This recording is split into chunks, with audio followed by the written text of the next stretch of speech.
So we'll read John 12, 20 to 36.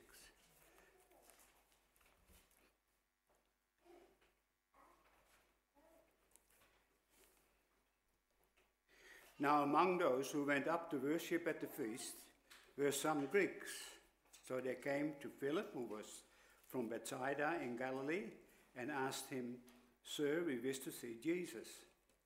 Philip went and told Andrew. Andrew and Philip went and told Jesus. And Jesus answered them, "The hour has come for the Son of Man to be glorified.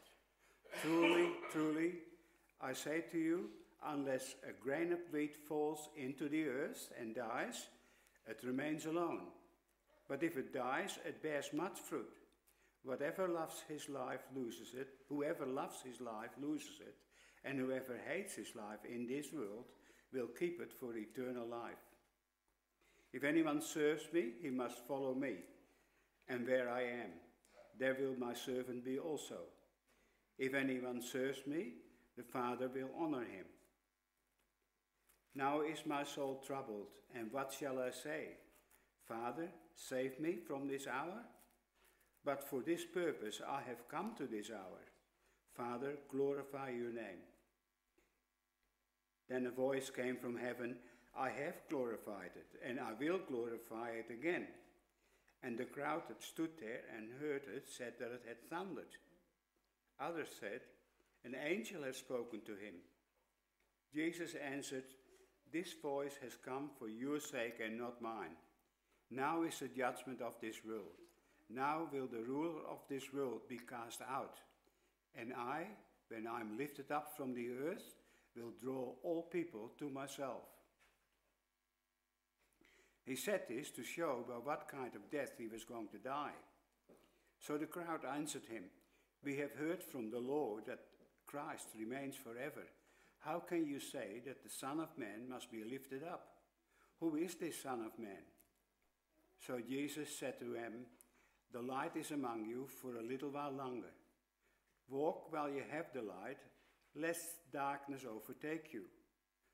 The one who walks in the darkness does not know where he is going. While you have the light, believe in the light that you may become sons of light." So far God's word. Our text verses are from John 12, verses 27 and 32. "Now is my soul troubled, and what shall I say? Father, save me from this hour. But for this purpose I have come to this hour." Verse 32, "And I, when I'm lifted up from the earth, will draw all people to myself." That's our topic as well. The cross of Jesus draws people to him. The cross of Jesus draws people to him. But before we start with the sermon, let us come before the Lord. Our Heavenly Father, we thank you for this day. It's Good Friday. Day we celebrate the greatest sacrifice that has ever been given to us. Our Lord Jesus Christ on the cross was forsaken that we will never be forsaken, was sacrificed so that we could be saved. Father, we pray that you will enlighten our minds today, that we will understand your word, and that the gospel will find entrance into our hearts. In Jesus' name, amen.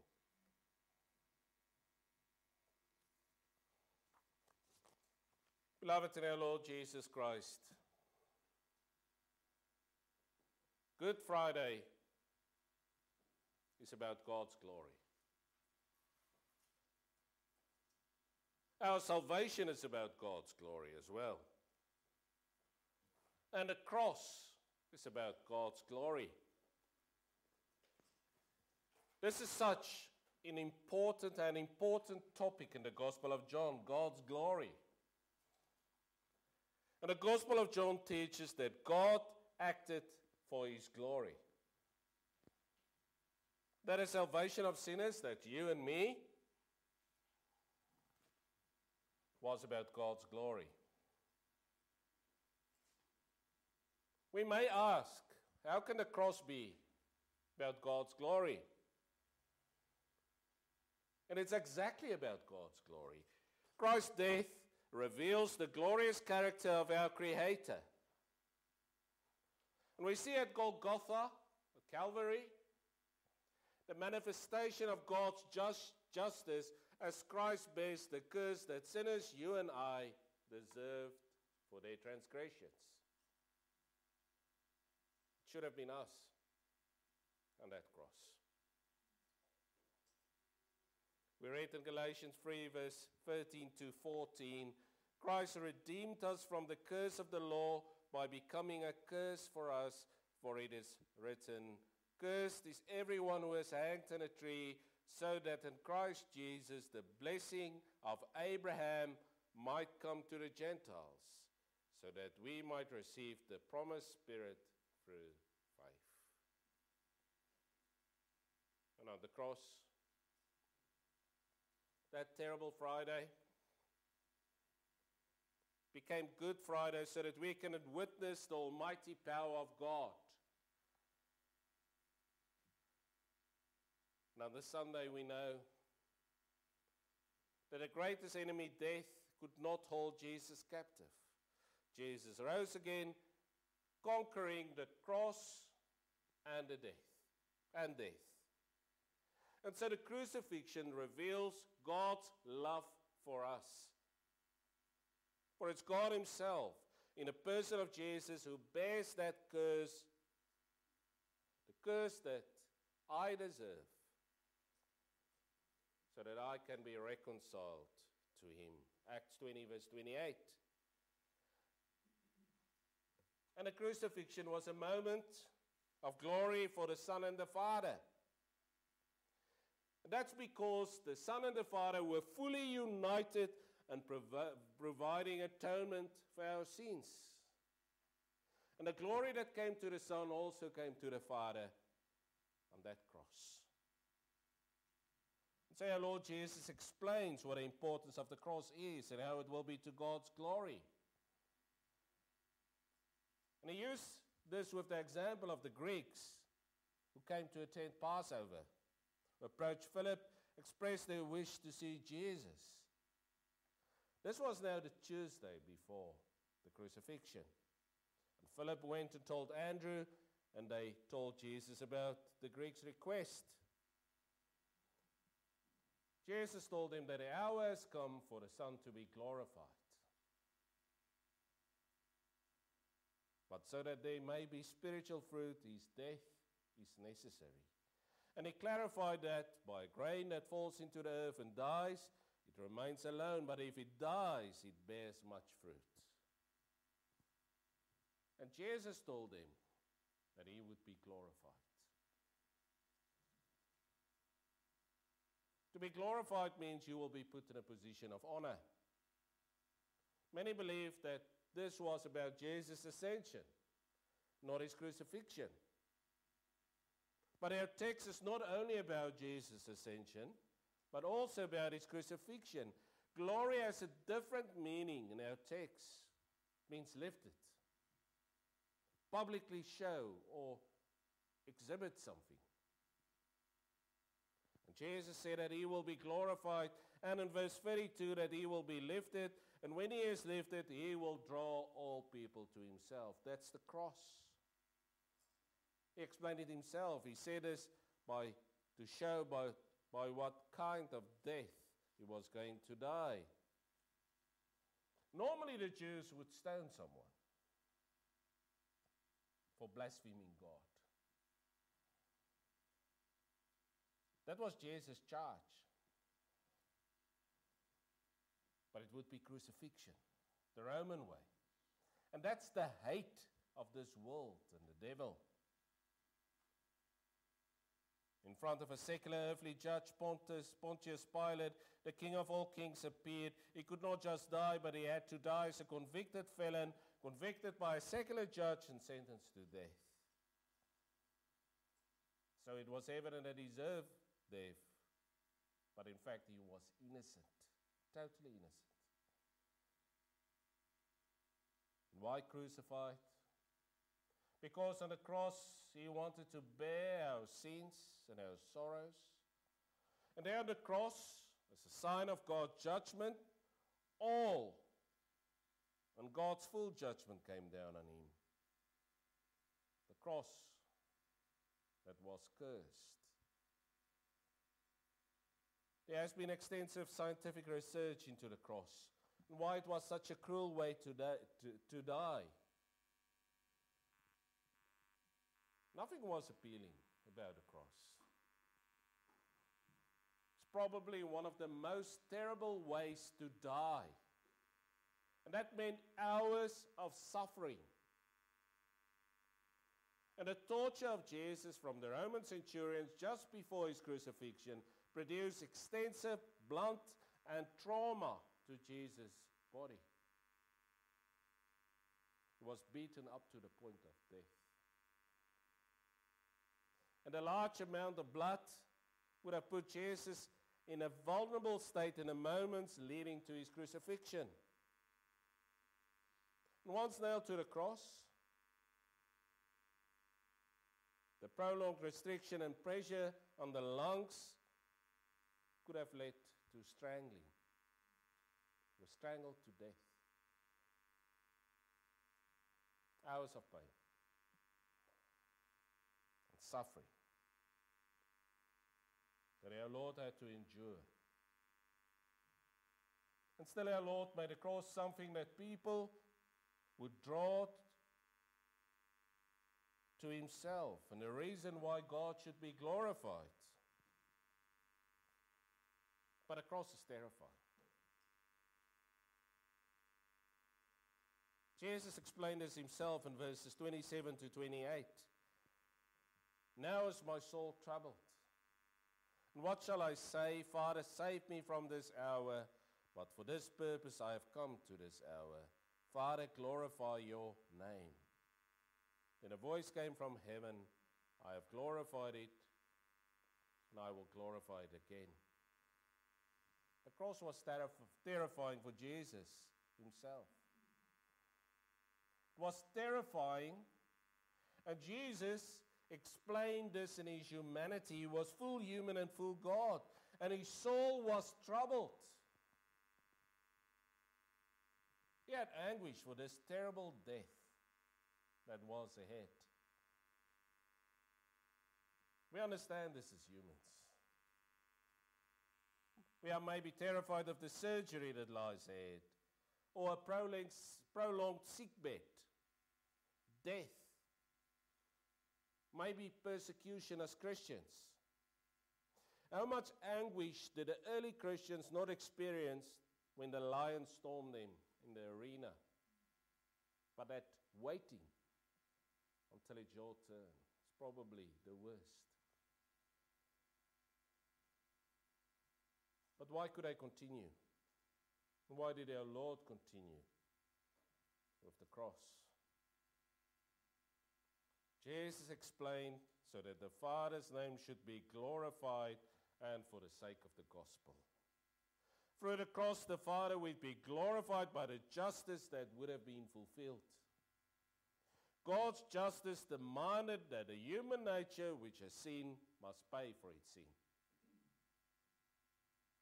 And Jesus was willing to do this for you and me. By doing this, God's name would be glorified. And that's the higher purpose of the cross. Yes, it was for our salvation. But this salvation led to reconciliation between God and us, and ultimately God's glorification. Again, all those who suffer can understand Jesus' anguish for what was in the future. It's a terrible death. terrible hours of pain, loneliness, when even the Father would forsake him and turn his face away. Jesus said his soul was troubled. But what did he do? He turned to the Father and prayed, Father, glorify your name. What a glorious prayer to pray when you are afraid about what lies ahead. And what a wonderful example in our Lord Jesus Christ. Though Jesus' soul was troubled, he did not rebel against his Father, but asked that it would be to the Father's glory. And the Father answered. Voice came from heaven. I have glorified. I will glorify it again. First time, you are my Son, my beloved Son, when the Holy Spirit came down on Jesus. It was glorified through the miracles that Jesus did. But the Father also promised that he would do this in another way. And it would be on the cross. And on the cross, a few things would happen. When Jesus died on the cross, it almost appeared if the world was victorious in their hate towards him. It appears that day on the cross that Jesus was defeated. That the world, and these are the Jewish leaders, Judas, betrayed him, the soldiers who mocked him, and Satan, the ruler of this world, appeared to be the winners that day. Little had they realized it was to their judgment and that Satan would be cast out of heaven. It was not Jesus who was defeated, but they. And through Jesus' victory on the cross, and you can read Revelation 12, Satan would lose his grip on the nations. And it was already evident in the Greeks came to see Jesus, the first passage. These Greeks represented the nations that would be saved. This is what a cross would do. And when I am lifted up from the earth, will draw all people to myself. All people would be drawn to Jesus when he's lifted through his crucifixion. Jesus attracts to himself all people through his word and spirit. Why are you in church today?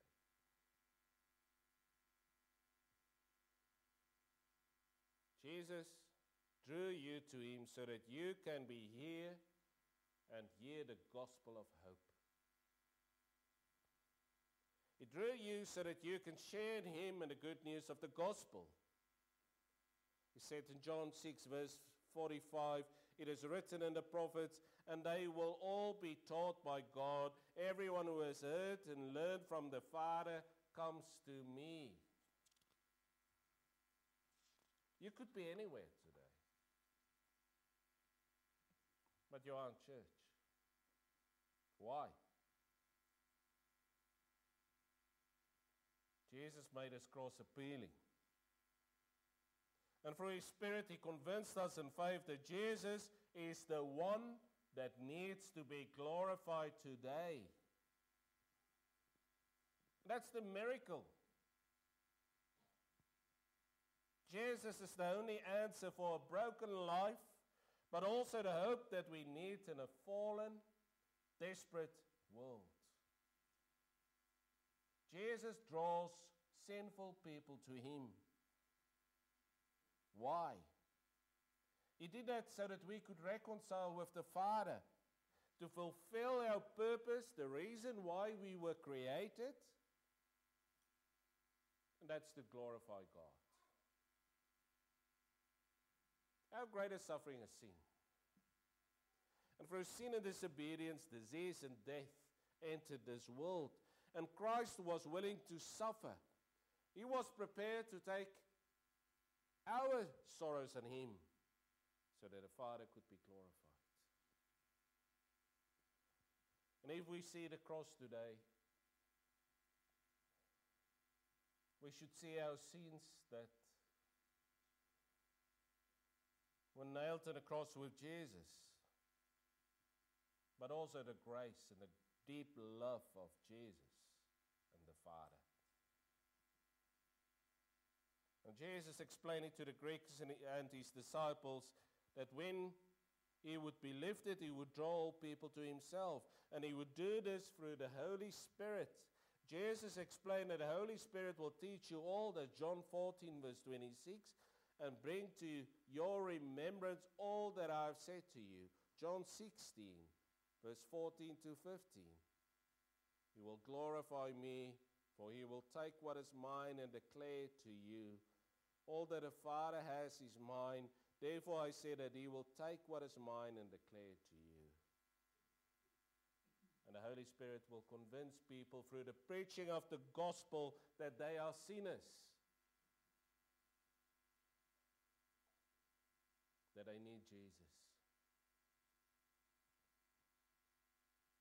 The miracle is that when Jesus becomes their Savior, their sins will also be nailed on the cross. And the Holy Spirit let us realize our sins. Realize our debt before the Lord. That we are standing before the Lord with blood-stained hands as murderers, sinners, liars, full of deceit. And he makes us realize that this world offers no hope. Can't offer any hope. Look at the state of the world today. One moment, everything on earth you had put your hope in can be taken away.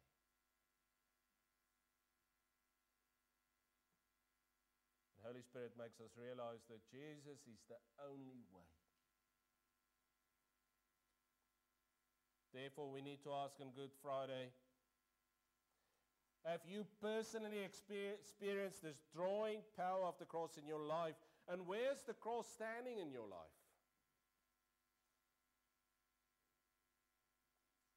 Is it still outside your life? You see it. You know it. But you think it's only a symbol of Christian tradition.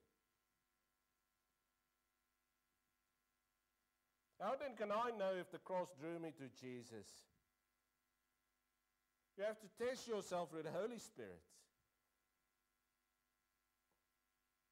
And you can know this if Jesus is the most important in your life. If he's your Lord and Savior. If you are a new creation. And you realize that you needed that cross. That you are so grateful that your sins could have been nailed on that cross. You will long for fellowship with the Lord and his people. You will long to be under the sound of God's word to be taught. Therefore, you will not neglect the preaching of the word because you want to grow, become more like Jesus and less of yourself. You will participate in the sacraments, the fellowship with God and his people. You will love as Jesus has loved. You will forgive as Jesus has forgiven, even on the cross. When he said, Father, forgive them, for they do not know what they are doing. And you will see the need of this world. The need of people who don't know the cross. People who are not drawn to the cross today. But you will also know and enjoy when Jesus was crucified, the old you were crucified with him. People say this is too difficult. How can we understand this? Apostle Paul said in Romans 6 verse 6, we know that our old self was crucified with him in order that the body of sin might be brought to nothing, so that we would no longer be enslaved to sin. And Paul adds a layer of understanding to what happened to me that day when Jesus was crucified. He said, the old you were also crucified. The old you who existed in sin and self-reliance was spiritually crucified in the same way that Christ was physically crucified. And God put the old you to death. Old you that was under the rule of the devil and sin. When the old self was crucified, the body of sin was brought to nothing or done away with it. And Paul pictures sin as having a body that controlled us before we were in Christ. And now that sin's body has been removed in a spiritual crucifixion, sin is not in charge of you any longer. You were a slave to sin, but now you have been freed. And in Christ alone we can be free. Say no to the things of the world and yes to Jesus. The Greeks wanted to see Jesus in our Bible reading. Jesus explained that he is the wheat that fell on the earth, died, was alone, forsaken by everyone. Isaiah. But he lives, and there are now many fruits. That's you. There are many Christians today in the church, and they all celebrate the crucified Jesus. And the gospel went through the world, and Jesus drew people to him. And Jesus is the crucified, but also the risen, the one who conquered death. And he died so that I could live in all eternity. Paul said, I've been crucified with Christ. It's no longer I who live, but Christ who lives in me. The life I now live in the flesh, I live by faith in the Son of God who loved me and gave himself for me. Again, how do you see the cross of Jesus? Can you understand that the cross was needed?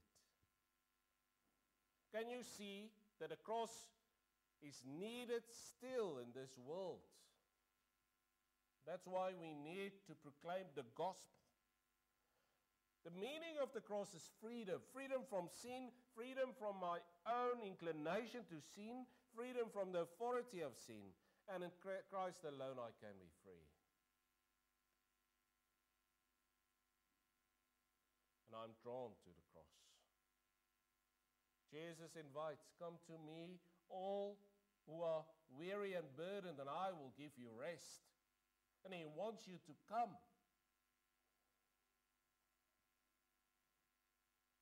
It's only he who can make you free. I want to conclude, do not be in despair and feel that this life doesn't make sense anymore. Come to Jesus. When you are in fear, when you are anxious about things that could happen in your future, come to the Father in prayer as Jesus did. And he will comfort you as he comforted Jesus when he was facing the cross. He will comfort you and assure you of his grace and that it will be to his glory. And that's how you should see this. Apostle Paul explained in 2 Corinthians 4 verse 15, for it's all for your sake, so that as grace extends to more and more people, it may increase thanksgiving to the glory of God. Jesus, we have all hope for the future. He's our Lord and Savior. In him we are more than conquerors. He is the hope that we need for the future. And in him, nothing can separate you. Not even World War III. Therefore, today is a day of hope. Nothing can take your peace away, not even the fiercest disease or any adversity. Jesus came to give us everlasting peace, and in him I do not have to fear tomorrow, but can go to the cross. My cross. Also in my adversity, God will be glorified. That's the Lord's promise. Paul said, so that as grace extends to more and more people, it may increase thanksgiving. That's your calling. Amen. Let us pray. Our Heavenly Father, we thank you for your love. The love that you have shown to us through the cross. And the crucified Jesus, your Son, that was glorified that day. And you made that cross appealing, so that it will draw people to Jesus. Father, we thank you for your church, for your people, for the gospel of peace and redemption, and that in Jesus we can be free. That we can see this in faith only through your Spirit. Lord, that we can hear your voice that encourages us to come to the cross. That it's time to come to the cross. So that your sins can be nailed on the cross. We pray for this weekend, Sunday, where we will celebrate the risen Lord, the one who is victorious, the one who we expect to come back soon. Come, Lord Jesus.